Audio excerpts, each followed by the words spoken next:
Chapter 1. The Encounter.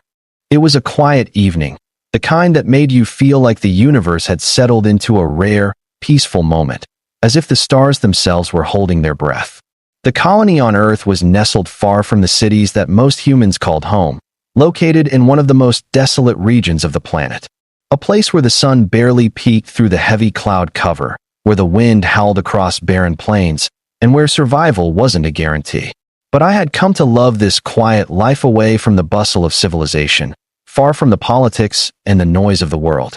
As a former soldier, I had spent years fighting in wars, watching the world burn, and I had finally found peace in the simplicity of a life where the only things that mattered were the crops in my garden, the repair of the machinery that ran my small farm, and the long, lonely nights where I could watch the stars and wonder about all that lay beyond. The world had long since moved on from its wars, and so had I. But on this particular evening, as I stood at the edge of my property, looking out over the cracked earth, the faintest smell of burning in the air, I felt that old familiar sensation creep into my bones. A sense of something stirring, something that couldn't be ignored. I wasn't sure what it was at first. There was no sign of life, no movement beyond the wind shifting the dry grass. I had just finished gathering the last of the night's harvest, a small amount of vegetables that would feed me for a few days, and was heading back toward the cabin when I heard it, a faint noise on the wind. It wasn't the sound of animals, not the typical rustling of creatures scurrying about the plains. No, this was something different, something that didn't belong. I froze in place, my hand instinctively reaching for the knife at my side, the old survival instincts kicking in. I waited, listening, my heart rate quickening as I strained to catch any hint of what might be out there. It was only a moment later that I heard it again, this time louder, unmistakable. A cry. A faint, guttural sound that seemed almost human, yet alien at the same time. It was weak, desperate, as though whatever was out there had been lost for far too long, struggling to survive in an unforgiving world. I had been alone for so long that it took me a few moments to even process what I was hearing. The last thing I expected was to find anyone out here. The nearest settlement was days away by foot, and the planet was not known for its hospitable climate. But as I stood there, listening to the cry, something inside me stirred a deep, undeniable urge to help. I couldn't just ignore it, couldn't just turn away. I dropped the sack of vegetables I had been carrying and moved quickly toward the sound. I wasn't sure what I was expecting, but as I drew closer, I began to make out the shape of a figure in the distance. At first, I thought it was just another mirage, the heat of the sun playing tricks on my eyes, but the closer I got, the more real it became. A woman. No, not just a woman, a girl, perhaps no older than her late teens, hunched over and barely standing. Her clothes were torn, stained with dirt and what looked like dried blood, and her body was emaciated, skin stretched tight over bones that barely seemed able to support her weight. She was trembling, her breathing shallow, and her eyes were wide with fear and exhaustion. Her skin was pale, almost translucent, and her hair, what little remained of it, was matted and tangled. But the most striking feature about her was the unmistakable shimmer of something not quite human. She was alien. Her eyes, large, round, and completely black, seemed to reflect the dim light of the sky as they locked onto mine, filled with something between terror and relief.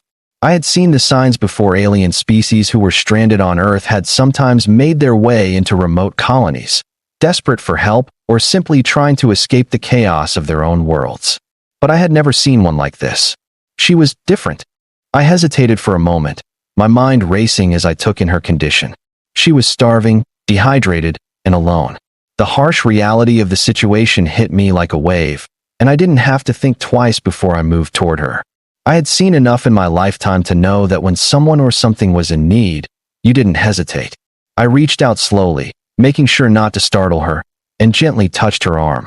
Her body flinched at the contact, and she looked up at me, her eyes wide with fear. "I won't hurt you," I said quietly, my voice calm and reassuring. "You're safe now."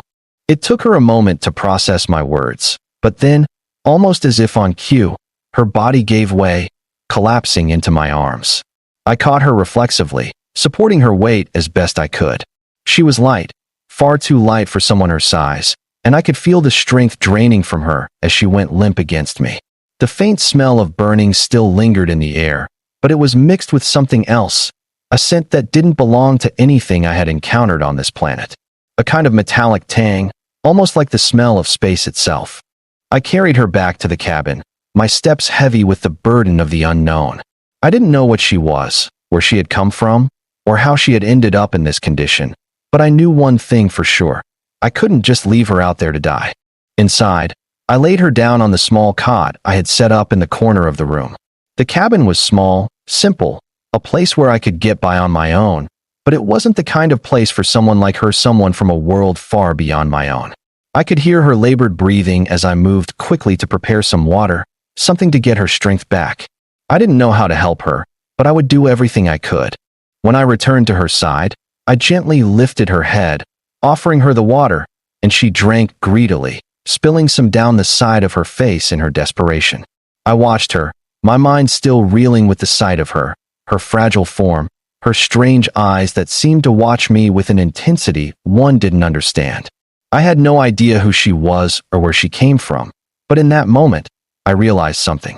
She wasn't just an alien stranded in the wilderness. She was more than that. As she finished drinking, her eyes met mine again, this time with something softer. "Thank you," she whispered, her voice weak and raspy, but still filled with gratitude. Her words struck me harder than I expected. She didn't just need food or water, she needed protection. She needed someone to care for her. I nodded, feeling a weight in my chest that wasn't there before. "I'm here for you," I said, though I wasn't sure what I meant by that. But I knew one thing. I wasn't going to let her die out there. Not alone. Not in a place like this. She managed a faint smile, her alien features softening for the first time since I had found her. "You saved me," she whispered again, her voice barely audible. "But now, I have something to offer in return." Chapter 2, The Plea. Days passed, and the woman girl, I still wasn't sure what to call her, began to recover, though not as quickly as I had hoped. Her condition had been far worse than I initially realized. She had been starving, her body dehydrated and weak, and she hadn't spoken much since I had brought her back to the cabin. But every day, she became more alert, more responsive, and her body began to regain some of its strength. I had made sure to keep her nourished, offering her whatever I could spare. The simple, humble meals I prepared now seemed far more significant than they had before. I had never been much of a talker, preferring the quiet solitude of my life. But now, with her in the cabin, I found myself trying to engage her in conversation. At first, she had been distant, and I didn't push her to talk. But over time, she began to share more, bit by bit. She spoke of her home, a distant planet called Salari, a world on the edge of a war-torn galaxy, where her people had been struggling for years. She explained that she had been sent on a mission to escape the devastation, to find safety, but had ended up stranded on Earth after her ship malfunctioned. She had been wandering for days, trying to survive on what little she could scavenge, before collapsing at my doorstep. "I was lost," she confessed one evening as we sat around a fire, her voice soft and almost fragile in the silence of the cabin. "My people, they sent me here to escape the war. But I'm the last of my kind. The war destroyed everything. My family, my home. I'm alone now." Her words hung in the air, and for the first time since I had met her, I saw the weight of the sorrow in her eyes. The alien world she spoke of, the war that had ravaged IT, was a tragedy unlike anything I had ever experienced. I had seen war, but this was different.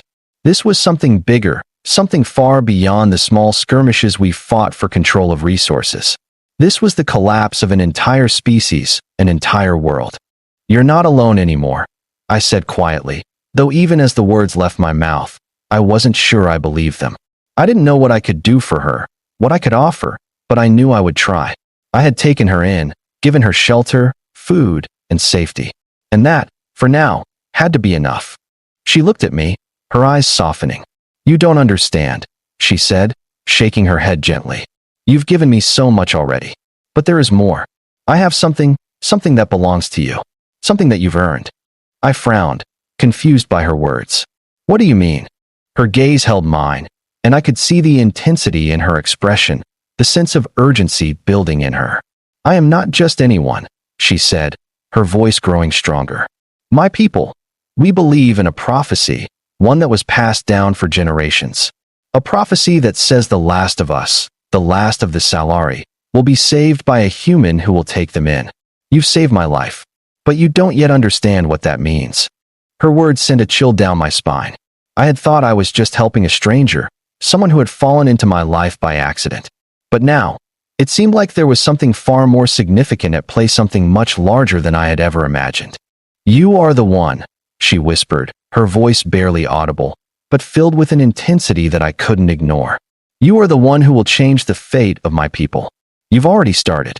The stage is set for a greater revelation as the protagonist discovers that the alien girl he took in may hold the key to something far larger than either of them could have anticipated.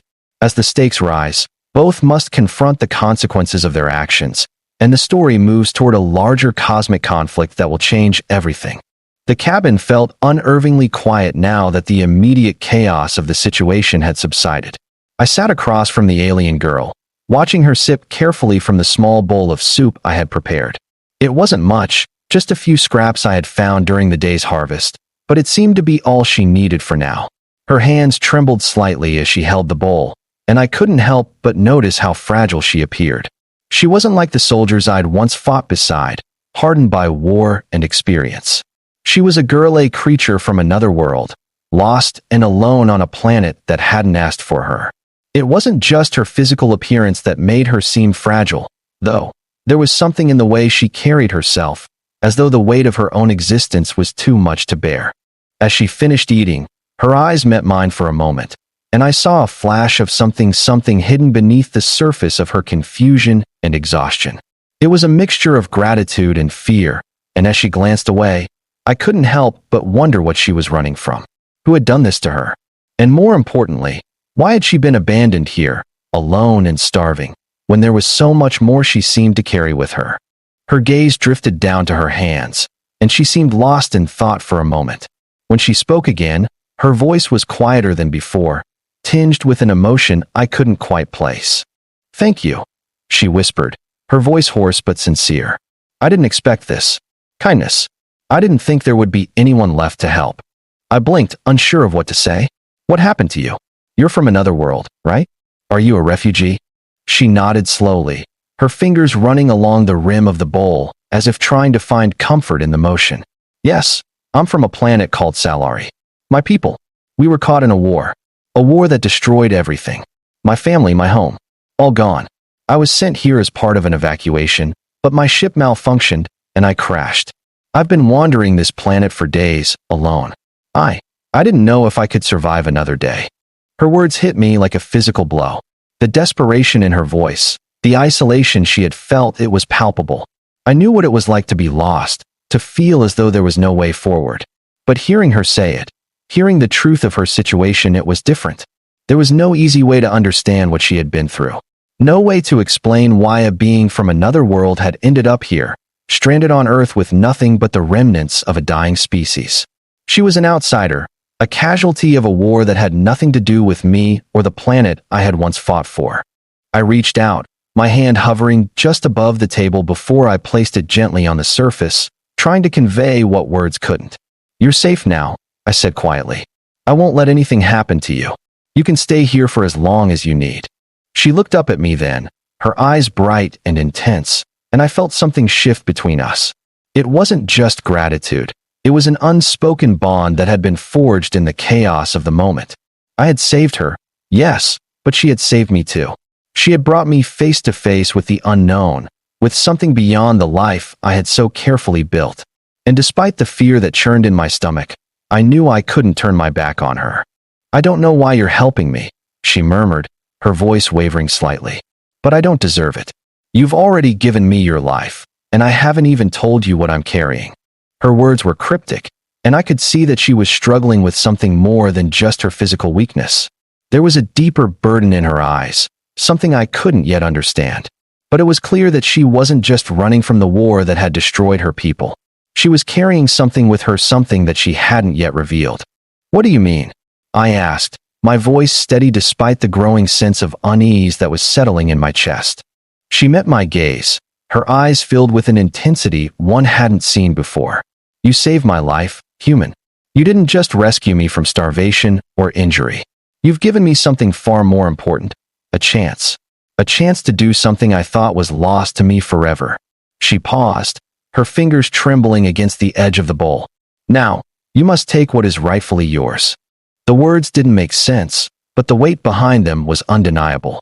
I had only meant to help her, this alien girl who had stumbled into my life when I least expected it, but now, it seemed as though I had become part of something much larger. Something I didn't understand. Before I could respond, the distant hum of engines outside filled the air, low and vibrating through the walls of the cabin. It was a sound I recognized all too well. It was the unmistakable hum of ships descending from the atmosphere. My heart skipped a beat. "They're here," she said quietly, her voice barely above a whisper, but her eyes were wide with terror. I knew they would come. I tried to outrun them, but I stood up abruptly, my pulse quickening as I moved toward the window, peering outside. Through the cracks in the blinds, I could just make out the silhouettes of ships descending from the sky, their engines flaring as they hovered above the cabin. My stomach clenched. This wasn't just a rescue mission. These ships were not here for diplomacy. They weren't here for peace. "They're coming for you, aren't they?" I asked, my voice tight with realization. She didn't answer, but the look in her eyes said it all. The Zinther, the alien species that had destroyed her world. They were coming for her, and if I didn't act fast, there was no telling what would happen to both of us. Chapter 2, The Pursuit. The ships above us had made their descent, and with each passing moment, the hum of their engines grew louder, almost deafening. The air in the cabin felt thick, heavy, as if the very walls were closing in around us. I glanced back at the alien girl, who was standing near the window now, her expression tense, her body coiled in readiness. She wasn't afraid, not exactly. There was a coldness in her gaze, a steely determination that belied the fear she had shown earlier. She had faced death before. She would face it again, and she wouldn't let it win. "We don't have much time," I said, my voice hoarse as I quickly scanned the room. There was no escape out the front. The only chance we had was through the maintenance tunnels, an old network that ran beneath the cabin, connecting it to the wider structure of the colony. I had used them a few times to sneak in and out of the larger settlements when I needed to avoid detection, and now it was our only hope.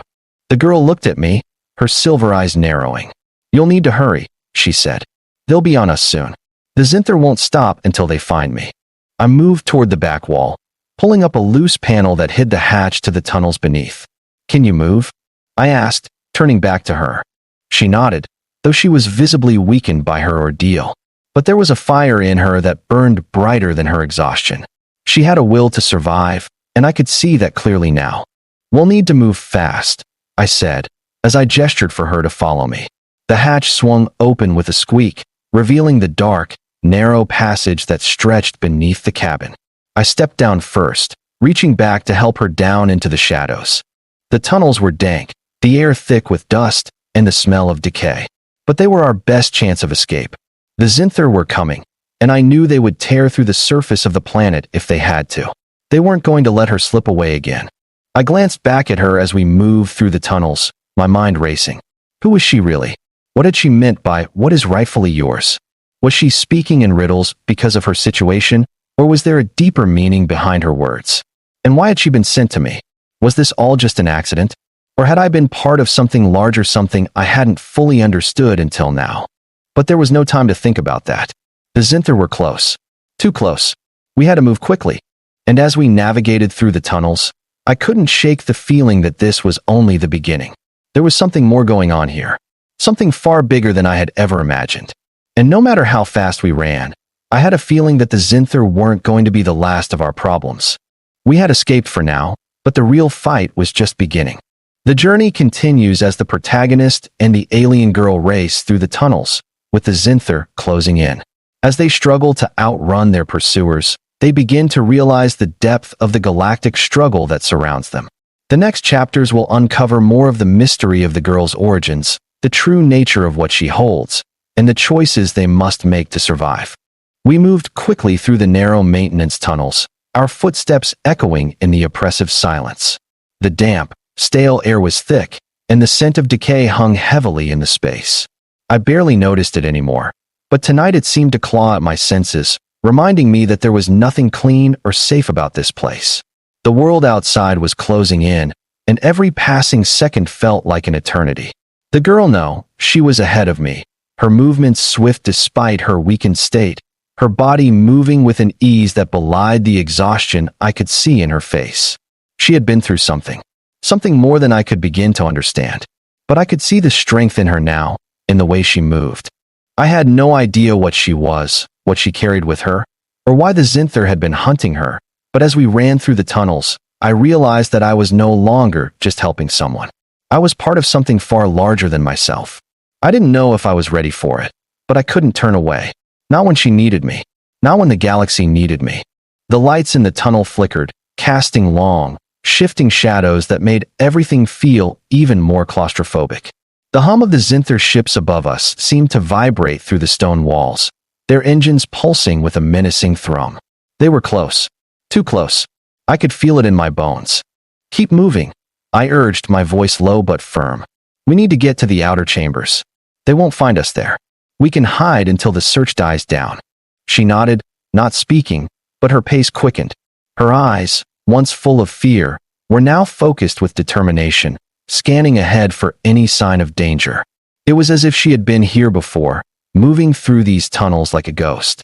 And in a way, I suppose she was. The Zinther had left her for dead, alone, and now she was on the run, but still carrying something important, something powerful. What's your name? I asked, though I didn't expect an answer. But I needed to know, needed something to hold on to, something real in all of this. She didn't answer at first, as though my question had caught her off guard. But then, without looking back, she spoke. Call me Lyra, she said simply, her voice quiet but steady. It's the name they gave me. They, the ones who had abandoned her, the ones who had left her to die on a foreign world. I couldn't understand it. The Zinther had so much power, so many resources. Why leave her alone, stranded, barely alive? The question burned in the back of my mind, but I pushed it aside for the moment. There were bigger concerns at hand. The sound of footsteps grew louder, and I knew that time was running out. We couldn't afford to stay here much longer. If we didn't find a way out, the Zinther would tear through this entire structure, searching for us, leaving nothing behind. Lyra, I said, my voice dropping to a whisper as I caught up with her. What are they after? Why are they hunting you? She glanced over her shoulder, her eyes flashing with something I couldn't quite place. Fear? Anger? Something darker? But then she looked away again, her gaze returning to the narrow tunnel ahead of us. They want what's inside me, she said, her voice barely above a whisper, as if saying it aloud might bring the truth crashing down on us. They want what I carry. My people believed that I was the key, the last of us, the last of the Salari. And now I'm the last hope for them to rise again. The words hung in the air like a cloud of smoke, thick with meaning, but still just out of reach. My mind raced, trying to process what she was saying. The last of her people? The key? What did she mean? The Salari. I had heard rumors of a species known for their intelligence, their technological prowess, and their deep, ancient culture. But to think that she was the last one, she was something else entirely. And that, whatever it was the thing the Zinther wanted. We reached an intersection in the tunnel, and Lyra paused, her hand brushing against the wall as she listened carefully. Her senses were sharper than mine. She was already hearing something I couldn't. The hum of the Zinther ships above us was deafening, but now I could hear the faint sound of voices, Zinther voices echoing in the distance. They were already searching the tunnels. We have to go now, she said urgently, and without waiting for my response, she darted down a side passage, her movements fluid and precise. I followed her instinctively, my pulse quickening. We had to move fast. No more hesitation. We ran deeper into the labyrinth of tunnels, the sound of our footsteps swallowed by the ancient stone. But the pressure was mounting. The walls felt like they were closing in. The Zinther were closing in. I pushed myself harder, trying to catch up, but Lyra's pace was relentless, her body moving with a speed I could never match. The fear that had once seemed so distant now seemed like a real, tangible thing, pressing in around me. She was the key, the last hope, and I was her protector. I had no idea what would happen if the Zinther caught us, but I was determined to make sure they didn't. I wouldn't let them, not while I had a breath in my body. Here, she said suddenly, her voice sharp with urgency. She stopped in front of a solid wall, a door concealed in the stone. I hadn't even noticed it until now. This is the way out. It's an old escape route used for emergencies. I watched as she placed her hand on a hidden panel beside the door, and it slid open with a soft hiss. Beyond it was a dark, narrow passage leading further down into the depths of the planet. "We can't go much further," I said, the weight of the moment sinking in. "What now? Where do we go?" She turned to face me, her eyes glowing in the low light. There was something different about her now, more than just an alien, more than someone I had saved. She was something more. And as much as I didn't understand it, I knew that the next steps would change everything. "Now, we find out what the galaxy is willing to do to survive," she said quietly, stepping into the dark passage. "You've already saved me. Now, you must help me save everyone." Chapter 3: The Hidden Power. The air in the passage was cool and damp, and the further we moved away from the entrance, the darker it became. My hand rested against the wall, trying to steady myself, though the fear in my chest was suffocating. I had no idea where Lyra was leading me, but I followed her without question. The Zinther were close, and the walls of the tunnels felt like they were closing in around us. The passage wound deeper beneath the surface, twisting and turning like a maze designed to confuse and disorient. I had no sense of direction anymore, no idea if we were still beneath the cabin or if we were miles away. Lyra's quick movements were all I had to follow. Her eyes glowed faintly in the darkness, the only source of light in the otherwise blackened world around us. I found myself relying on her speed, on her certainty. She had the answers, and I had to trust her if we were going to survive.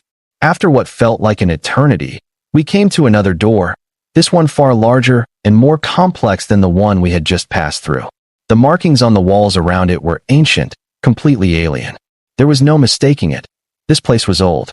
Older than anything I had ever seen, and certainly older than the technology the Zinther had left behind. "This is it," Lyra said, her voice steady but laced with something I couldn't place. "This is where it all began." She placed her hand on a panel beside the door, and it opened slowly, with a deep, rumbling sound. Beyond it lay an enormous chamber, illuminated by a faint, otherworldly glow that seemed to pulse with energy. It was unlike anything I had ever seen, huge, open, and filled with strange machines, alien technology, and structures that seemed to defy the laws of physics. "What is this?" I asked, my voice hushed, barely able to comprehend what I was seeing. "This is the heart of the Salari," Lyra said, stepping inside. "The place where it all started. The power my people used to build our empire, to shape the galaxy. But now, it is dormant, waiting for someone to awaken it." I looked around in disbelief. The walls were lined with strange artifacts, and at the center of the chamber stood a massive console, its surface covered in intricate symbols that seemed to shift as I stared at them. Lyra walked toward it, her steps slow, reverent. She reached out, her fingers brushing the surface of the console, and I felt the air around us grow heavier. "It's time," she whispered. "It's time to awaken the power, to unite the galaxy." I stepped forward, my mind reeling, trying to make sense of everything she had said. But before I could speak, the ground beneath us trembled. The Zinther had found us. In this continuation of Chapter 2 and into Chapter 3, the stakes rise as Lyra leads the protagonist through a hidden, ancient underground complex, revealing the depths of her people's power and the responsibilities she has entrusted to him. Their escape becomes more urgent, with the Zinther closing in, but what awaits them in the chamber is a force unlike anything they have encountered. The mystery continues to unfold, and the decision to protect or claim this power will come to define the galaxy's future. The tremors underfoot grew stronger, vibrating through the walls of the ancient chamber, and a low hum began to rise from the depths of the structure, like a sleeping giant awakening. I turned toward Lyra, my chest tightening with both fear and awe. There was a power here, something vast, something ancient, something that had been waiting for centuries to be reawakened. And we had just triggered it. The Zinther would be here soon.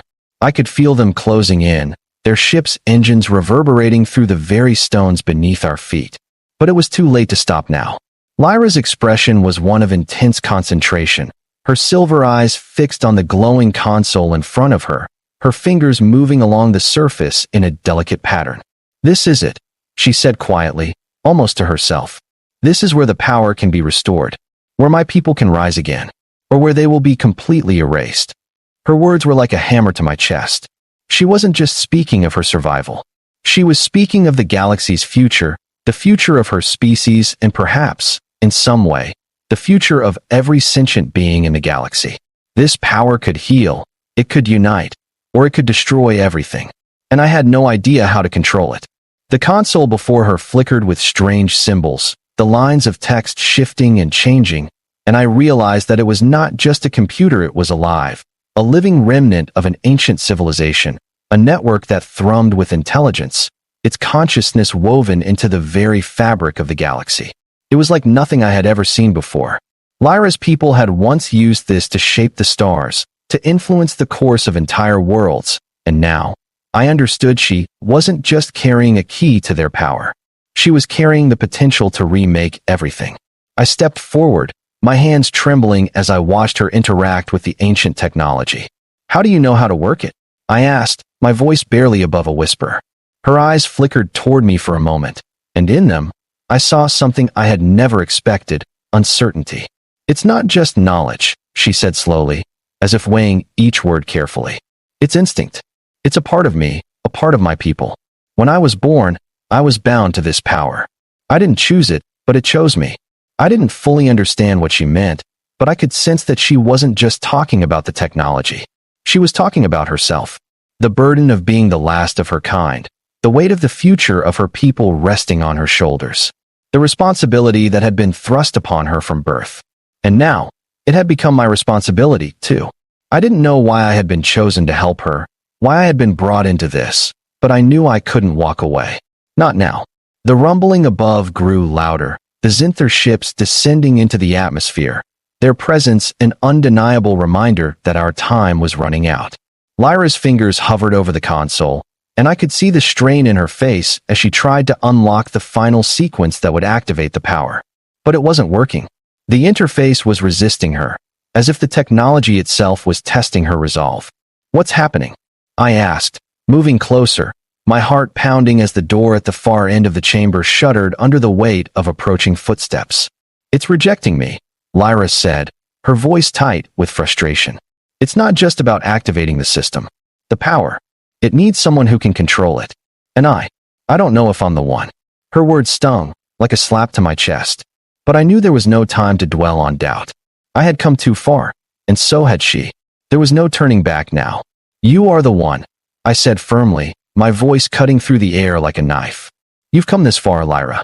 The galaxy is depending on you. We're depending on you." She looked up at me, her eyes meeting mine with an intensity that nearly stopped my heart. "You're wrong," she whispered. "It's not just me. It's us. We either rise together, or we fall together." Before I could respond, the chamber doors slammed open with a deafening crash, the Zinther soldiers flooding into the room. They were everywhere, masked, armored, and armed. I instinctively reached for my rifle, but Lyra raised her hand, her silver eyes glowing with the same intensity as the console before her. "You'll need to stand aside," one of the soldiers said coldly, their voice modulated through a helmet. "Not today," I growled, my heart pounding as I moved to position myself between Lyra and the soldiers. The Zinther weren't just here for peace, they were here for control, and they would do anything to get what they wanted. Lyra stepped forward, her hand raised, and the glow from the pedestal intensified, casting the room in a bright, ethereal light.